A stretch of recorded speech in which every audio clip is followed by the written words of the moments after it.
இல்லைனால் இருக்கின்ற அரசியல் தலைவர்கள் எல்லாம் ஒன்றும் சரியில்லை, இவர் ஒருவர் தான் சரியாக இருப்பார் என்கிற ஒரு எண்ணத்தில் நிச்சயமாக இல்லை. நிச்சயமாக இல்லைன்னு நீங்கள் எப்படி சொல்லலாம்? நான் டிவிகேக்கு தான் ஓட்டு போட்டேன். ஏன்? டிஎம்கே ஏடிஎம்கே சரியில்லைன்னு எனக்கு தெரியும், அதனால போட்டேன். தங்களை ஆளுகின்றவர் ஒரு ஒழுக்கவாதியாக இருக்க வேண்டும், தங்களுக்கு ஒரு முன்மாதிரியாக இருக்க வேண்டும் என்று எண்ணவில்லை.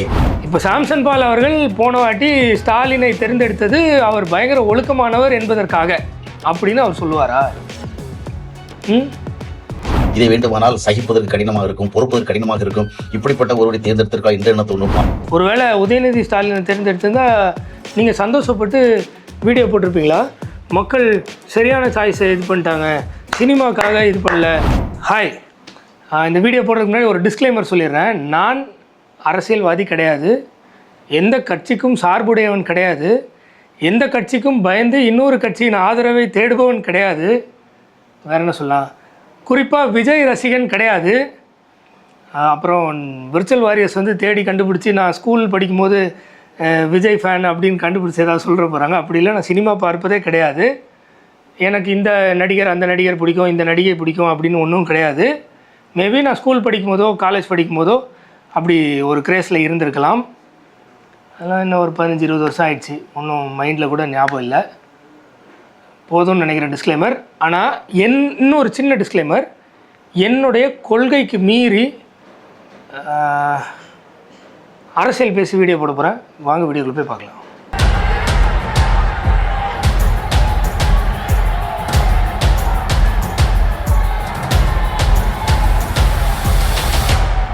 வேதத்திற்கு எதிரான கிறிஸ்தவர்களிடம் கேள்வி கேட்கலாம் வாங்க.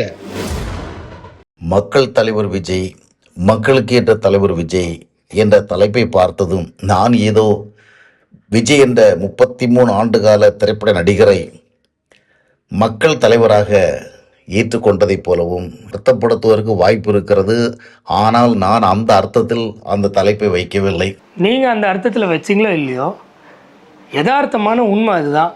மக்கள் விரும்புகிற, இல்லைனா மக்கள் தேர்ந்தெடுத்த, இல்லைனா மக்களை ஆட்சி செய்ய வேண்டும் என்று மக்கள் முடிவெடுத்த நபர் விஜய். அதான யதார்த்தம். எத்தனையோ மிகப்பெரிய அரசியல் தலைவர்கள் அரசியல் செய்த இந்த தமிழ்நாட்டில் எத்தனையோ மிகப்பெரிய அரசியல் தலைவர்களா? எனக்கு அப்படி தெரிலங்க. எனக்கு எனக்கு 35 வயசு ஆகுதுன்னு நினைக்கிறேன். எனக்கு தெரிஞ்சு ஆண்ட அரசியல் தலைவர்கள் நான் பார்த்தது கலைஞர், அப்படிலாம் எனக்கு தெரில. அடுத்து அவருடைய மகன் ஸ்டாலின், அப்படி எனக்கு தெரில. அதுக்கடுத்து அவருடைய மகன் உதயநிதி ஸ்டாலின், மேபி அதுக்கப்புறம் என் பையன் காலத்தில் இன்பநிதி ஸ்டாலினாக இருக்கும். புதிய அரசியல் தலைவர்கள் புரட்சி அப்படிலாம் எனக்கு ஒன்றும் தெரில. சரி, அந்த சைடு பார்த்தீங்கன்னா ஜெயலலிதா, அவங்க வந்து A1 லாஸ்ட்டாக மறித்ததுக்கப்புறம் வந்த தீர்ப்பு. ஸோ அவங்களும் யாருன்னு நல்லாவே தெரியும், எல்லாருக்குமே தெரியும். அதுக்கப்புறம் அதனை தொடர்ந்து பன்னீர்செல்வம், எடப்பாடி, இவங்க 2 பேரும் யார் காலில் விழுந்தாங்க, என்ன பண்ணாங்க, எப்படி வந்தாங்க, அதெல்லாம் தெரியும். அதெல்லாம் பெரிய தலைவர்கள் பண்ணுற வேலை இல்லைன்னு தெரியும். வேறு எத்தனையோ பெரிய தலைவர்கள்னு இவர் சொல்கிறது யார் ஒர்த்தான கேண்டிடேட் யார் பாஸ்? காமராஜர், ராஜாஜி, அண்ணாதுரை. ஓகே, இவங்கெல்லாம் பேரளவில் நான் கேள்விப்பட்டிருக்கேன். காமராஜ் படம் பார்த்துருக்கேன் சின்னதில். அப்பச்சியை நெஞ்சில் குத்துக்கடா அப்படின்னு சொன்னதெல்லாம் ஞாபகம் வருது இதெல்லாம் பார்க்கும்போது. சரி, ஓகே, மேபி இவங்க இருக்கலாம், ஏன்னா எனக்கு தெரியாது, நான் இவங்க இருந்த காலத்தில் வாழலை. கருணாநிதி, எம்ஜிஆர், ஜெயலலிதா போன்றோரை மிகப்பெரிய அரசியல் தலைவர்களாக ஏற்றுக்கொண்ட அதே தமிழ் மண்ணிலே, அப்போ பெரிய தலைவர்கள்னு இவங்களையும் சேர்த்து தான் சொன்னீங்க. எம்ஜிஆர். இக்காலத்தில் வாழ்கிற தமிழ் மக்கள் விஜய் என்ற ஒரு நடிகரை ஏற்றுக்கொண்டிருக்கிறார்கள். என்ன காரணம்? இவர் தங்களுக்கு ஒரு நல்ல ஆட்சியை கொடுப்பார் என்கின்ற ஒரு நம்பிக்கையிலா, இல்லைண்டா இவருக்கு நல்ல அரசியல் அனுபவம் இருக்கிறது, எனவே ஒரு மாற்றத்தை கொண்டு வர முடியும் என்று இவர் நம்பின காரணத்தினாலா, இல்லைண்டா இருக்கின்ற அரசியல் தலைவர்கள் எல்லாம் ஒன்றும் சரியில்லை, இவர் ஒருவர் தான் சரியாக இருப்பார் என்கிற ஒரு எண்ணத்தில் நிச்சயமாக இல்லை. நிச்சயமாக இல்லைன்னு நீங்கள் எப்படி சொல்லலாம்? நான் டிவிகேக்கு தான் ஓட்டு போட்டேன். ஏன்? டிஎம்கே ஏடிஎம்கே சரியில்லைன்னு எனக்கு தெரியும், அதனால போட்டேன். நிச்சயமாக விஜய் தான் என்னை காப்பாற்றுவார் அப்படின்னு நம்பி போட்டேனா? இல்லை, எனக்கு வேறு ஆப்ஷனே இல்லை. இருக்கிற இன்னும் ஒரே ஒரு ஆப்ஷன் நாம் தமிழர். அது வந்து உங்களுக்கே தெரியும், சாட்டை பேசி அந்த கட்சியை ஒன்றும் இல்லாமல் பண்ணிட்டாங்க. எனக்கு அதில் முன்னாடி ஒரு ஈடுபாடு இருந்தது. அதுவும் ஏன்னா டிஎம்கே ஏடிஎம்கே எனக்கு வேண்டான்னு தெரியும். அடுத்து யார் இருக்கா? சாம்சன் பால் வந்து நின்றுருந்தா சாம்சன் பாலுக்கு போட்டிருப்பேன். யாரும் வரலே பாஸ், இருக்கிறதுக்கு தானே போட முடியும். அது 2 வேண்டாம். 50 வருஷமாக எனக்கு தெரிஞ்சு 50 வருஷம் விட்ருங்க, 35ல் ஒரு 10 வருஷம் எனக்கு ஒன்றுமே தெரியாதுன்னு வச்சுக்கோங்க, இல்லை 20 வருஷம் ஒன்றுமே தெரியாதுன்னு வச்சுக்கோங்க, 15 வருஷமாக நியாயமாக அவங்க செய்ய வேண்டிய எதையுமே செய்யலை. அதனால நான் போட்டேன். டிவிக்கே இல்லாமல் வேறு ஏதாவது பெட்டர் ஆப்ஷன் இருந்தால் அதுக்கு போட்டிருப்பேன். இவரை தங்களுடைய தலைவராகவும் தங்களை ஆளுவதற்கு தகுதியான ஒரு தலைவராகவும் மக்கள் ஏற்றுக்கொண்டதற்கு பின்னணியில் இருந்த காரியம் எதுவாக இருந்திருக்க முடியும்? அவர்கள் சினிமாக்களை பார்த்து பார்த்து பார்த்து பார்த்து அந்த சினிமா நடிகரால் ஏற்பட்ட மனத்தாக்கங்களுடைய விளைவாக அவர்களுக்கு இவரை பிடித்திருக்கிறது. எனக்கு தெரிஞ்சு அப்படி இல்லை. ஏன்னா நான் அப்படி இல்லை, எனக்கு என்னுடைய தம்பி அப்படி இல்லை. விஜய் விஜய் எனக்கு பிடிக்கும் விஜய் இல்லை, அப்படிலாம் இல்லை. எனக்கு தெரிஞ்சு டிவி கேட்க ஓட்டு போட்ட நிறைய பேர் வந்து விஜய் ரசகன், விஜய் வெறியன் அப்படிலாம் இல்லை. மேபி அந்த ஒரு க்ரௌட் வருதுல்ல, அவர் ரோட்டில் போனால் அவர் எப்படியாவது பார்த்துடணும், குழந்தைங்கள்லாம் கூப்பிட்டு உயிரே போனாலும் பரவாயில்லன்னு இருக்குல்ல, அந்த க்ரௌடு நீங்கள் சொல்கிறதுக்கு பொருந்துவாங்க. ஆனால் ஓட்டு போட்ட எல்லாரும் பொருந்துவாங்கன்னு நீங்கள் எப்படி சொல்லலாம்? எனக்கு அப்படி தெரியல. சந்திரசேகர் ஜோசப் விஜய் என்ற இந்த திரைப்பட நடிகரை குறித்து சொல்ல வேண்டுமானால் 2 காரியங்கள் இருக்கிறது. ஒன்று, அவர் முதலாவது ஒழுக்கம் என்ற விஷயத்தில் ஒரு முன்மாதிரி இல்லை. அப்போ ஜீவன் நீரோடை சாம்சன் பால் அவர்களுக்கு உதயநிதி ஸ்டாலின் பயங்கர ஒழுக்கமானவர் இல்லையா? அதனால விஜய்க்கு பதிலாக உதயநிதி ஸ்டாலினை மக்கள் தேர்ந்தெடுத்திருக்கணும். கரெக்டாக அப்படி தான் சொல்ல வரீங்களா? விரும்பி திருமணம் செய்து பல ஆண்டுகள் வாழ்ந்து 2 பிள்ளைகளை பெற்று பிள்ளைகளும் பெரியவர்களாகி அப்படி இருக்கிற ஒரு காலகட்டத்தில் தன் மனைவியை விட்டு இன்னொரு சினிமா நடிகையை தன்னுடைய அந்தரங்க வாழ்க்கை துணைவியை ஏற்றுக்கொண்டு அந்த நடிகையோடு வாழ்ந்து கொண்டிருக்க ஒரு சூழல்ல அவர் ஒரு ஒழுக்கத்துக்கு முன்மாதிரி இல்லை. அப்போது மறைந்த முதலமைச்சர் ஜெயலலிதா ஒழுக்கத்துக்கு பயங்கரமான முன்மாதிரி. அதனால தான் அவங்க இறந்த அப்புறம் அவ்வளோ புடவைகள், அவ்வளோ செருப்பு, அவ்வளோ சொத்து, அந்த சொத்து குவிப்பு வழக்கில் அவங்க A1 அக்யூஸ்டு, இதெல்லாமே பயங்கரமான ஒழுக்கம் இல்லையா? அப்போ ஜீவன் நீரோடை சாம்சன் பாலுக்கு விஜயை விட இவங்க 2 பேரும் பயங்கரமான ஒழுக்கவாதிகள். விஜய் வந்து ஒழுக்கம் இல்லை. இப்போது மற்றவர்களை விட்டுருங்க, சாம்சன் பாலுக்கு நல்லா தெரியும் கிறிஸ்தவ ஒழுக்கம்னா என்ன அப்படின்னு தெரியும் இல்லையா? ஒரு ஸ்திரீயை இச்சையோட பார்த்தாலும் விபச்சாரம் செய்தாயிற்று அப்படின்னு தெரியும். இப்போ அதன் அடிப்படையில் இல்லை டைரெக்டாகவே உதயநிதி, ஸ்டாலின், கலைஞர் இவங்கெல்லாம் ஒழுக்கம் உள்ளவர்கள், விஜய் மட்டும் ரொம்ப மோசமான பாவியா? சொல்ல முடியுமா? நியாயமாக சொல்ல முடியுமா? இப்போ நான் திருப்பி விஜயை சப்போர்ட் பண்ணுறேன்னு மட்டும் தயவு செஞ்சு நினச்சிக்காதீங்க.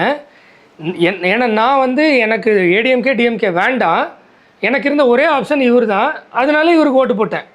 இவர் ஒழுக்கமானவர் அதனால் போடுவோம் இல்லை, இவர் வந்து என்னை எப்படியாவது காப்பாற்றுற விடிவெளி அப்படிலாம் நான் போடல. இந்த 2 ஆப்ஷன் எனக்கு 50 வருஷமாக ஆண்டுட்டாங்க. எனக்கு நல்லா தெரியுது இவங்க செய்ய வேண்டிய விஷயங்களை செய்ய வேண்டிய விதத்தில் செய்யலை. ஆனால் என்கிட்டருந்து நிறைய டேக்ஸ் வாங்கியிருக்காங்க, என்கிட்டருந்து நிறைய மணி கலெக்ட் பண்ணியிருக்காங்க, எல்லாம் பண்ணியிருக்காங்க. ஆனால் எனக்கான பெனிஃபிட்ஸ் எதுவுமே செய்யலை, ப்ராப்பராக செய்ய வேண்டியது செய்யலை. அப்போ எனக்கு இதை விட்டால் வேறு யாராவது ஒரு பெட்டர் ஆப்ஷன் இருப்பாங்களா? எலெக்ஷன் வருது, நான் யாருக்காவது ஓட்டு போடணும் பார்க்குறேன், இது 2 வேணான்னு முடிவு பண்ணுறேன். போன எலெக்ஷனில் இதை விட்டால் எனக்கு அடுத்த சாய்ஸ் பெட்டர் சாய்ஸ் நான் சொல்ல, இருக்கிற ஒரே சாய்ஸ் என்டிகே, அதுக்கு போட்டேன். இந்த வாட்டி 2 சாய்ஸ் இருந்தது. ஸோ 2ல் எது ஜெயிக்கிற வாய்ப்பு இருக்கோ பார்த்து அதுக்கு போட்டேன், டிவிகேக்கு போட்டேன்.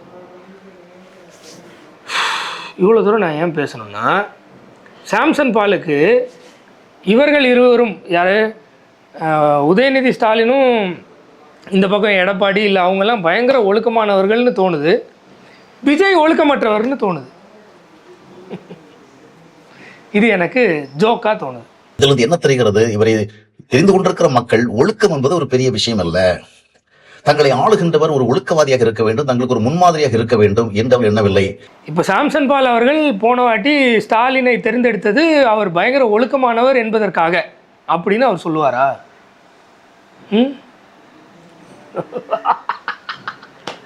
அப்போ அவருக்கு பைபிள்லாம் என்ன, ஒழுக்கம்னா என்னென்னலாம் தெரியுமான்னு தெரியலையே, இல்லை ரியாலிட்டி என்னன்னு தெரியுமான்னு தெரியலையே. இல்லை உதயநிதி ஸ்டாலின் பயங்கரமான ஒழுக்கமானவர் பிப்ளிக்கல் ஸ்டாண்டர்டில் அப்படின்னு சொல்லி தான் நீங்கள் போன வாட்டி டிஎம்கே சூஸ் பண்ணிங்களா சாம்சன் பால் அவர்களே? அவர் ஒரு ஆக்ஷன் ஹீரோவாக இருந்தால் போதும், அவர் தங்களுக்கு மனதுக்கு பிடித்தவராக இருந்தால் போதும், அவர் தங்கள் மனதை ஈர்த்தவராக இருந்தால் போதும். எங்களுக்கு பிடித்திருக்கிறது, எங்களுக்கு பிடித்த ஒருவர் தான் எங்களை ஆள வேண்டும். அவருக்கு ஆளுவதற்கு திறமை இருக்கிறதா, ஆளுவதற்கேற்ற ஒரு அரசியல் பின்னணி அனுபவம் இருக்கிறதா, ஆளுவதற்கேற்றபடியான பக்குவங்கள் இருக்கிறதா என்பதையெல்லாம் அவர்கள் பார்க்கவில்லை. ஒழுக்கம் என்பது ஒரு முக்கியமான விஷயம் இல்லை. ஆளுவதற்கான பக்குவம் இருக்கா, அனுபவம் இருக்காவா? எப்படி அனுபவம் வரும்? எப்படி அனுபவம் வரும் சொல்லுங்க பார்க்கலாம். வாய்ப்பே கொடுக்க மாட்டீங்களாம். பிள்ளைக்கு புள்ளன்னு வாய்ப்பு கொடுப்பீங்களாம். வெளியிலேருந்து வர யாருக்குமே வாய்ப்பு கொடுக்க மாட்டீங்களாம். அப்புறம் எப்படி ஆளுகிறதுக்கான பொறுப்பு இருக்கா, பக்குவம் இருக்கான்னு தெரியும். இந்த 5 வருஷம் முடிஞ்சதுக்கப்புறம் பக்குவம் இல்லைன்னு தெரிஞ்சதுன்னா மக்கள் அவரை இறக்கி விட்டுற போகிறாங்க. இல்லை இதை விட நமக்கு டிஎம்கேவே பெட்டர் தான்ப்பா அப்படின்னு தெரிஞ்சிச்சுன்னா இவரை இறக்கி விட்டு அவரை ஏற்ற போகிறாங்க. ஏற்றுறதுக்கு முன்னாடியே இவருக்கு டிஎம்கே காரரா நீங்கள் அரசியல்வாதியா? இதான் இன்றைய மக்களுடைய மனநிலை. ஒழுக்கம் என்பதற்கு எந்த விதமான முக்கியத்துவம் இல்லை என்பதை இந்த நடிகரை மக்கள் தெரிந்து கொண்டதன் மூலமாக மிக உரக்க கூறியிருக்கிறார்கள். ஒழுக்கம் என்பதை விட ஒருவரை எங்களுக்கு பிடித்திருக்கிறது. அப்படிலாம் இல்லைங்க. அந்த 2 சாய்ஸ் இல்லாமல் எங்களுக்கு இருக்கிற ஒரே சாய்ஸ் இது. அதனால இதை போட்டிருக்கோம். என்ன மாதிரியான மைண்ட் செட்டில் போட்டவங்களுக்கு சொல்கிறேன். நிறைய பேர் நீங்கள் சொல்கிற மாதிரி கண்டிப்பாக போட்டிருப்பாங்க. எனக்கும் தான் விஜய் இப்படி சிகரெட்டை பிடிச்சி எடுத்து ஸ்டைல் பண்ணுறது பிடிக்காது. அதை நான் இனிமேல் நடிக்க மாட்டேன்னு சொல்லிட்டு நடித்தது எனக்கு அறவே பிடிக்காது. நான் அதை ஒரு மனுஷனாகவே பார்க்கல. ரொம்ப கேவலமான என்னுடைய ஸ்டாண்டர்டுக்கு. ஏன்னா சின்ன குழந்தைங்கள்லேருந்து ஸ்கூல் ஸ்டூடெண்ட்ஸ்லேருந்து காலேஜ் ஸ்டூடெண்ட்ஸ் வரைக்கும் இப்படி ட்ரை பண்ணியிருக்காங்க. அதனால சிகரெட் பிடிச்சவங்க பல பேர் எனக்கு நல்லா தெரியும். சரியா? அதனால் எனக்கு கூட தான் பிடிக்காது. ஆனால் அதுக்காக அந்த 2ம் இதை விட பெட்டராக இருக்கா? இல்லையே. தெருக்கு தெரு ஒயின் ஷாப் வச்சு குடிங்கடான்னு என்கரேஜ் பண்ணிட்டு தானே இருக்குது. குடிகாரனுக்கு தானே சப்போர்ட் பண்ணுது. அந்த ரோட்டில் பப்ளிக் நான் வண்டி ஓட்டிகிட்டு போக முடியாது நைட் டைமில். அவன் குடிச்சிட்டு விழுந்து அவன் என்னையே அடிப்பான். போலீஸ் அங்கே 10 அடியில் நின்னாலும் வேடிக்கை தான் பார்க்கும். அப்போது நான் யோசித்தேன், இது சினிமாவில் பண்ணுச்சு, இப்போ பண்ணுமா பண்ணாதான்னு தெரியாது. ஆனால் இது 2ம் ஊற்றி கொடுத்து எல்லாத்துக்கும் நாசமாக்கிட்டு தான் இருக்குது. ஸோ ஒருவேளை எனக்கு இருக்கிற அடுத்த ஆல்டர்னேட் என்னது? இது ஒன்று தான். அதனால் இதுக்கு போட்டேன். இப்போ இதுவும் நாளைக்கு இந்த குடிக்கிறது என்கரேஜ் பண்ணி டாஸ்மாக்லேருந்து வருமானம் வரணும்னு விற்கிறதுக்கு நிறைய என்கரேஜ் பண்ணி நிறைய பண்ணிச்சுன்னா அடுத்த வாட்டி இதையும் இறக்கி விட்ருவேன். இதோட பெட்டராக யார் பண்ணான்னு ஏதாவது ஆல்டர்னேட்டிவ் வந்தால் அதுக்கு போடுவேன். வேறு என்ன பண்ண முடியும்? மேஜிக்காக பண்ண முடியும்? இல்லை சாம்சன் பால் மாதிரி நின்னா எல்லோரும் ஓட்டு போட்டுருவாங்களா? இப்பொழுது தங்கள் மனநிலைக்கு ஏற்ற ஒரு தலைமை தேர்ந்தெடுக்கிறார்கள். இதை நாம் நிராகரிக்க முடியாது. இதை வேண்டுமானால் சகிப்பதற்கு கடினமாக இருக்கும், பொறுப்பதற்கு கடினமாக இருக்கும். இப்படிப்பட்ட ஒருவரை தேர்ந்தெடுத்திருக்கா என்று என்ன தோன்றும்? ஒருவேளை உதயநிதி ஸ்டாலினை தேர்ந்தெடுத்திருந்தா நீங்கள் சந்தோஷப்பட்டு வீடியோ போட்டிருப்பீங்களா? மக்கள் சரியான சாய்ஸை இது பண்ணிட்டாங்க, சினிமாக்காக இது பண்ணல, ஒரு பயங்கரமான உத்தமரை பரிசுத்தரை சூஸ் பண்ணிட்டாங்க அப்படின்னு வீடியோ போட்டிருப்பீங்களா? பாஸ் என்ன பாஸ் நினச்சிட்ருக்கீங்க? உலகத்துக்குள்ள பரிசுத்தத்தை தேடினா கிடைக்குமா? உண்மையிலே இவ்வளோ பெரிய ஒரு நபர், இவ்வளோ வீடியோஸ் போட்டு நான் விழிப்புணர்வை ஏற்படுத்துகிறேன்னு சொல்லக்கூடிய நபர் திமுக ஒழுக்கமான இது, டிவிக்கே ஒழுக்கம் இல்லாததுன்னு ஒரு முடிவுக்கு வந்தாருன்னா எனக்கு சிரிப்பாக வருது, சிரிக்கிறப்பா. சரி இவரை விடுங்க. இன்னொருத்தர் இந்த ஒழுக்கத்தை காரணமாக வச்சு மக்களை இன்ஃப்ளூயன்ஸ் பண்ணாருன்னு நான் நினைக்கிறேன். ஏன்னா நான் ஓட்டு போடுறதுக்கு முன்னாடி, எலெக்ஷனுக்கு முன்னாடி இந்த வீடியோ ரிலீஸ் ஆச்சு. இதை பார்க்கும்போதே எனக்கு அப்படி தான் தோணுச்சு. இன்டைரக்டாக இவர் விஜய் ஒழுக்கமற்றவர், அதனால் அவர் சூஸ் பண்ணாதீங்கன்னு டைரெக்டாக சொல்லாமல் இன்டைரக்டாக சொல்கிறாருன்னு நீங்களும் பார்த்துட்டு உண்மையிலே அப்படி தானான்னு எனக்கு கமெண்ட் பண்ணிடுங்க. கமெண்ட் பண்ணுங்கள். அதுக்கப்புறம் உண்மையிலே இந்த எலெக்ஷன் ரிசல்ட்டு கிறிஸ்தவர்களாகிய நம்மளை ஏதாவது விதத்தில் பாதிக்குமா? இதை தாண்டி நான் நார்மலாக இந்த உலகத்தில் தானே இருக்கிறேன், காட்டுக்குள்ளே வாழ முடியாது இல்லையா? அதனால் இந்த உலகத்தில் இருக்கிறதுனால எனக்கு தெரிஞ்ச ஒரு சின்ன அட்வைஸையும் சொல்கிறேன், கேளு. தீர்மானம் எடுக்கும்போது வசனத்தை நீங்கள் கவனத்தில் கொள்ளணும். ஆண்டோடைய வார்த்தை சொல்லுகிற தேசத்தில் பக்தி, நல் ஒழுக்கம். இந்த நல் ஒழுக்கம் ஒரு தலைவராய் வரக்கூடியவர்கள் ஆளுகையில் வரக்கூடியவங்க தனிப்பட்ட வாழ்க்கையில ஒழுக்கம், குடும்ப வாழ்க்கையில ஒழுக்கம், சமுதாய வாழ்க்கையில ஒழுக்கம். ஒழுக்கம் இருக்கிறவங்களா பார்த்து கிறிஸ்தவர்கள் வாக்களிங்க. குடும்ப வாழ்க்கையில் ஒழுக்கம் இருக்கணும். ஏன்னா அந்த டைவர்ஸ் கேஸும் திரிஷா இஷ்யூவும் ஓடிட்டு இருந்தது. ஸோ அதை காரணமாக வைத்து அதை சொல்ல வேண்டிய அவசியத்துக்கு சொன்னாருன்னு நான் புரிஞ்சுக்கிட்டேன். சரியா? அதுலேயும் எனக்கு ஒரு கேள்வி தான். சரி ஓகே, இவர் ஒழுக்கத்தை பார்த்து நான் ஒரு கிறிஸ்தவன், ஒழுக்கமானவங்களுக்கு தான் ஓட்டு போடணும் அப்படின்னு நான் நினச்சேன்னா யாருக்குமே ஓட்டு போட முடியாது அப்படின்ற ரியாலிட்டியை தான் நான் சொல்கிறேன். ஒழுக்கத்தை நான் பிப்ளிக்கல் ஸ்டாண்டர்டை இந்த வேர்ல்டில் போய் கம்பேர் பண்ணி எடுக்க முடியும்னு நம்புகிறாங்க. அவங்க நம்பலை, மக்களை இன்ஃப்ளூயன்ஸ் பண்ணணும்னு நினைக்கிறாங்க. இப்படி சொன்னால் அது டைரெக்டாக யாரை பாதிக்கும்? அந்த கரண்ட் சுச்சுவேஷனில் விஜய் ஒழுக்கமற்றவர், அதனால் அவருக்கு போடக்கூடாது திமுகவுக்கு. ரெண்டாவது இவங்க மேடையிலேயே மனோ தங்கராஜ், இனிகோ இருதயராஜ் இவங்களாம் தான் வரணும்னு ஜெபிக்கிறாங்க. ஸ்டாலின்கிட்ட போய் நீங்கள் மட்டும்தான் எங்களுக்கு விடிவெளின்னு சொல்கிறாங்க. நிறைய வீடியோஸ் இன்னும் வரும், சரியா? அதனால் இவங்கெல்லாம் வந்து அந்த பக்கம் ஜெயிச்சிடணும்னு நினச்சாங்க. ஆனால் அது நடக்காமல் இந்த பக்கம் வந்துருச்சு. ஆனால் இந்த பக்கம் வந்தாலும் தப்பிச்சிடணும்னு ஒரு சேஃப்டிக்கு ஜெர்சன் எடின்பேரோ, அப்புறம் ஜீசஸ் கால்ஸோடைய ஹெட்டு, இவங்களெல்லாம் டிவிக்கு கிறிஸ்மஸ் மீட்டிங்க்கு அனுப்பிச்சி வச்சாங்க, சரியா? இதெல்லாம் மேட்ரு இல்லை. இப்போ நான் சொல்கிறது எலெக்ஷன் ரிசல்ட் முடிஞ்சிருச்சு, டிவிக்கே ஜெயிச்சாச்சு, சரியா? மோஸ்ட் ப்ராபப்ளி விஜய் சிஎம் ஆகிடலாம். ஆனால் நமக்கு என்ன அட்வான்டேஜ், சரியா? ஒன்று, ஆல்ரெடி டிஎம்கேவாக இருக்கட்டும் ஏடிஎம்கா இருக்கட்டும், அவங்க இதுலேயே ஊர்னவங்க, அரசியல்லே ஊர்னவங்க, அவங்க வந்து மக்களும் அவங்களும் ஒன்றுன்ற மாதிரி அவங்க மைண்ட் செட்டே இருக்காது. அவங்க எல்லாம் எம்எல்ஏ எம்பி, நான் டிஎம்கே அப்படி தான் இருக்கும். பதவியிலே இல்லாத கட்சியில் வேலை செய்கிறவங்க கூட நான் டிஎம்கே, இப்போ போலீஸ் ஸ்டேஷனுக்கே போகிறேன்னா சார் நான் டிஎம்கே அப்படின்னு விசிட்டிங் கார்டை கொடுப்பாங்க. ஏன்னா அதுக்கு ஒரு டிஃப்ரென்சியேஷனை காட்டுவாங்க. ஒரு ஒரு ஒரு சண்டை நடக்குது, இல்லை ஒரு பிரச்சனை இருக்குது, இல்லை ஒரு ஆக்சிடென்ட் ஆகிடுச்சு அப்படின்னா யாருக்கு அப்பர் ஹேண்டுனா இந்த கட்சிக்காரங்கன்னா இந்த அப்பர் ஹேண்டு, அதில் போஸ்டிங் இருந்தால் அப்பர் ஹேண்டு, அந்த மாதிரி இருக்கும். இன்றைக்கி அப்படி இல்லை. நம்மளில் ஒருத்தர் தான் அங்கே போயிருக்காங்க. சாதாரணமாக இது வரைக்கும் பயங்கர அரசியலில் இருந்து அரசியல்வாதியாக இருந்து அந்த வெறி ஏறின ஆட்கள் போல, சரியா? ஃப்ரெஷர்ஸ் தான் போயிருக்காங்க எனக்கு தெரிஞ்ச வரைக்கும். இப்போது வெளிநாட்டில் இருக்கிற மாதிரி இங்கேயும் அவங்கள நார்மலாக ட்ரீட் பண்ணி பழகுங்க. நீங்களே ஐயா சார் சார் காலில் விழுறது, கேஷுவலாக பழகுங்க. சார் என்ன சார் இந்த மாதிரி கேஷுவலாக பழகுங்க. அப்படி யாரும் கேஷுவலாக பழகலைன்னா, சார் எலெக்ஷனுக்கு நீங்கள் கேம்பெயின் வரும்போது என்ன சொன்னீங்க, உங்கள் வீட்டு பிள்ளை அப்படி தானே சொன்னீங்கன்னு கொஸ்டின் ரைஸ் பண்ணுங்கள். இப்போ டிஎம்கேவோ ஏடிஎம்கேவோ எனக்கு தெரிஞ்ச அளவில் நான் லஞ்சம் வாங்க மாட்டேன் அப்படின்னு சொல்லலை. ஆனால் டிவிக்கே சொல்லியிருக்காங்க. டிவிக்கே அவங்கெல்லாம் ஊழல் கட்சி, நம்ம ஊழல் கட்சி இல்லைன்னு சொல்லியிருக்காங்க. அப்போ நீங்கள் ஏதாவது ஒரு பிளான் அப்ரூவலுக்கோ இல்லை வேறு எதுக்கோ பஞ்சாயத்து ஆஃபீஸுக்கோ இல்லை எங்கேயோ போகும்போது யார் லஞ்சம் கேட்டாலும் அங்கேயே சத்தம் போடுங்க, கத்துங்க, வெளியில் கொண்டு வாங்க, சோஷியல் மீடியாவில் கொண்டு வாங்க. இதை ஏற்கனவே டிஎம்கே இருக்கும்போது பண்ண முடியுமானா முடியாது. ஏன்? ஓட்டுக்கு பணம் கொடுத்தாங்க, மோஸ்ட் ஆஃப் தம் பணம் வாங்கியிருக்காங்க, ஓட்டு போட்டிருக்காங்க. நான் கைவிட்டு வாங்க மாட்டேன்னு யார்ட்டையும் சொல்லலை, எதுவுமே பண்ணல. ஆனால் இவங்க சொல்லியிருக்காங்க. கொஸ்டின் பண்ண ஆரம்பிச்சிங்கன்னா ஸ்டார்டிங்கில் கரெக்டாக வரும், சரியா? இப்போ ரெண்டாவது கிறிஸ்தவர்களுக்குன்னு பார்ப்போம், சரியா? கிறிஸ்தவர்களுக்கு அந்த கட்சி இருந்தால் பயங்கர பாதுகாப்பு, நீங்கள் ஒருவர் தான் எங்களுக்கு விடுவெள்ளி அப்படின்லாம் சொல்லி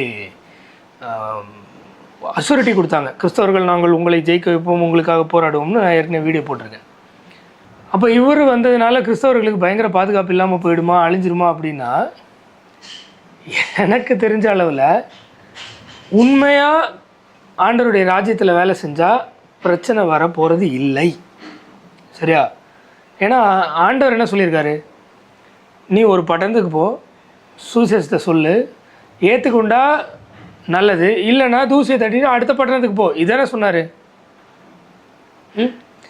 நீ ஒரு பட்டணத்துக்கு போ, ஒரு கட்டடத்தை கட்டு, அங்கே கும்மி அடிக்கிறது நீ மட்டும் அடிக்காமல் ஒரு பெரிய ஸ்பீக்கரை போட்டு ஊரையே டிஸ்டர்ப் பண்ணு, லபதிபோ லபதிபோ லபதிபோன்னு கற்று, அங்கே யாராவது உனக்கு பிரச்சனை வந்தால் கிறிஸ்தவர்களுக்கு எதிராக நீங்கள் இது பண்ணுறீங்கன்னு சொல்லி மைனாரிட்டிக்கு நீங்கள் தான் விடிவெள்ளி அப்படின்னு சொல்லி டிஎம் கிட்ட போய் கதறு அப்படின்னு சொன்னாரா? சொன்னாரா?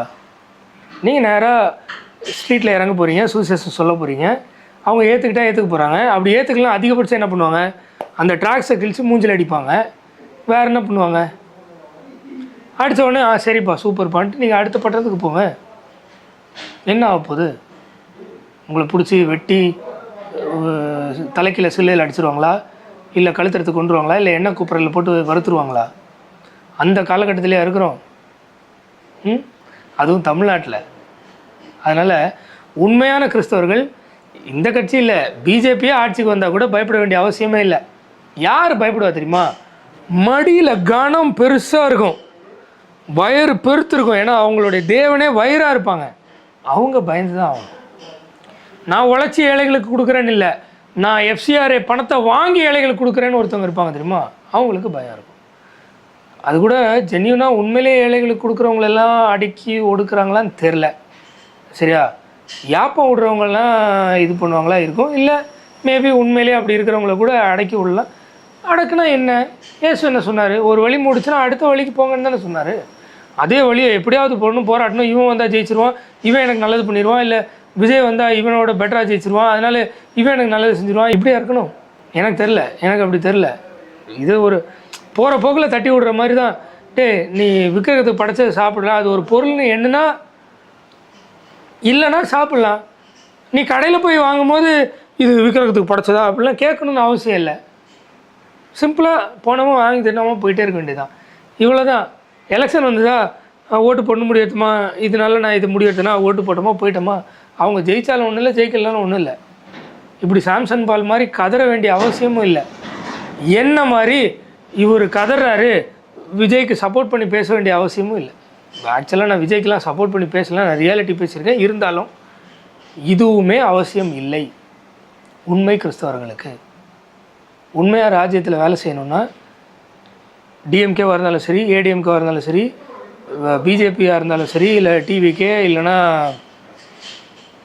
நாம் தமிழர் கட்சி, இல்லை யாரும் ஒன்றுமே பண்ண முடியாது, ஒன்றுமே பண்ண மாட்டாங்க. ஏன் நான் ரோட்டில் போய் நான் நம்புகிற பிலீஃபை பக்கத்தில் இருக்கிறவங்கள்ட்ட பீஸ்ஃபுல்லாக சொல்கிறேன், அவங்க ஏற்றுக்கிறாங்க இல்லை அப்படின்னு நான் போயிடுறேன்னா என்னை யார் என்னங்க பண்ண போகிறா? கொன்றுவாங்களா? இல்லையே. நம்ம அந்த மாதிரி காட்டுமிராண்டி காலத்தில் நம்ம குறிப்பாக தமிழ்நாட்டில் நம்ம அப்படி இல்லைன்னு நினைக்கிறேன். நீங்கள் என்ன நினைக்கிறீங்க? கவுண்ட் பண்ணுங்க. ஆனால் மற்றவங்களுக்கு டிஸ்டர்ப் பண்ணிட்டு பாட்டை போட்டு ஸ்பீக்கரை போட்டு 10க்கு 10 ரூம் இருக்கும், மைக்கை போட்டு கற்றுன்னு கற்றுனா பக்கத்து வீட்டில் நானே இருந்தாலும் எனக்கும் கோவம் தானேங்க வரும். ரெண்டாவது அது ஏசு சொல்லலையே, நீ ஒரு கட்டடத்தை கட்டி அதாவது ஆவியில் நிரம்பி கத்துன்னு சொல்லலை. நீயோ ஜபம் பண்ண வேண்டிய விதம் அறை வீட்டை பூட்டி கொண்டு பண்ணுன்னு முழு இரவு ஜபம்னு போஸ்டர் அடித்து எல்லா இடத்துலையும் இன்னார் வராரு, தேவ செய்தி, ஸ்பெஷல் செய்தி அப்படின்னு அட்வர்டைஸ் பண்ணி மார்க்கெட்டிங் பண்ணி கூப்பிட்டு வச்சு இதெல்லாம் சொல்லலைங்க. என் ஆண்டவர் சொல்லலை. சரி, ஓகே, இந்த வீடியோவை போட்டதுக்காக நான் ரிக்ரெட் பண்ணுவேனான்னு தெரில. இருந்தாலும் இதுக்கு மேலே என் வாழ்க்கையிலே நான் அரசியல் பேசக்கூடாதுன்னு நினைக்கிறேன்.